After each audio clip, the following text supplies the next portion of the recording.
Bet jie mano gyvenime, man nieko blogo padarė.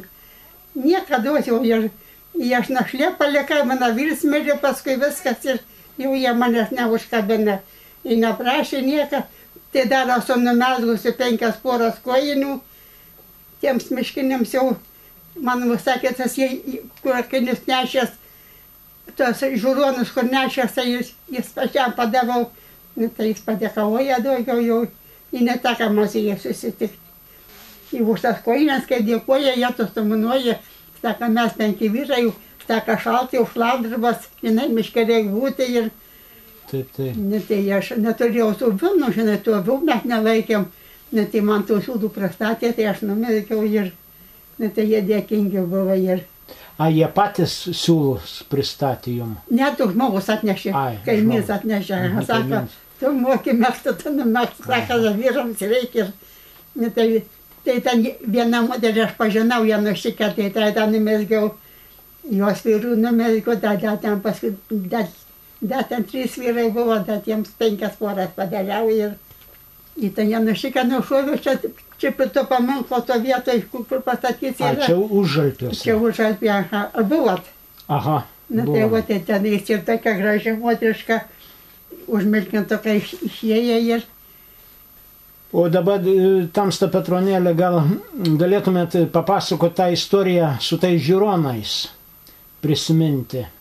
Vienu žodžiu, kaip tam buvo? Tai tas buvo 51 metais. Mano vyras pavasario buvo miręs ir tas vokietis, kad jį palydėjo, tai jam tos žiūronus davė. Tai žinai, tai vaikai žaisdavo su tais žiūronais. Ir tokie, žinot, kad žiūri čia per langą, tai tas vados mišk čia ant kiemą yra. Taip gražiai patraukdavo viską, nes... Jie atidaviau, ką daugiau klausyk.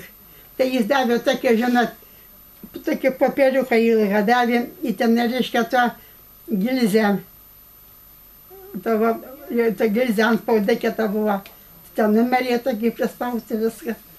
Sako, tu pasidėk tą, kad nepražudyk. Kaip pasakė, laiks tą, kad tau bus užmokėta. Kas čia tavo laikys, klausyk. Paėmiau rytą iki savo, iki pečią sudegino ir...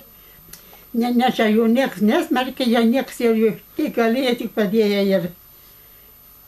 Jie nevaikščiodavo taip tavo ten tankiai, ten atkarčiais, kada ten vienas, kai tų žiūronų atėjo, tai 2 vyrai atėjo. Vienas, kai jau didelis, jie tu manai, tas jo nušiukštoks nedidelis, tai buvo toks normalus matas, kai šį kartą tas vaikiuks. Janušą vardą neprisimenat? Antaniukas. Antanas. Antanas, aha. O tu antrąjį nepažinot? Ne, tai Antanas ir sako, jis yra iš Paupio. Čia mano dukra, sako, Paupiškis. Iš Paupio? A, iš Paupio, sakė, yra ir... Aha. Ne, tai vat ir... Jis sakė, nebijok, jau čia aš maniau, sako, jau čia...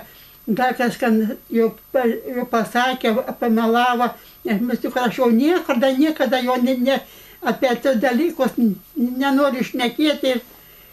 Nesako, nieko nesakė, nieks sako, čia jūsų jau neskriaus ir mes tu sako, žiūronų norim. Net aš padariau spintą duris, ištraukiau. Bet mano duktė maža buvo ir jinai neriek, sako, mes jums nieko nedarom ir... Apsisuka ir išėjo vaikiukas.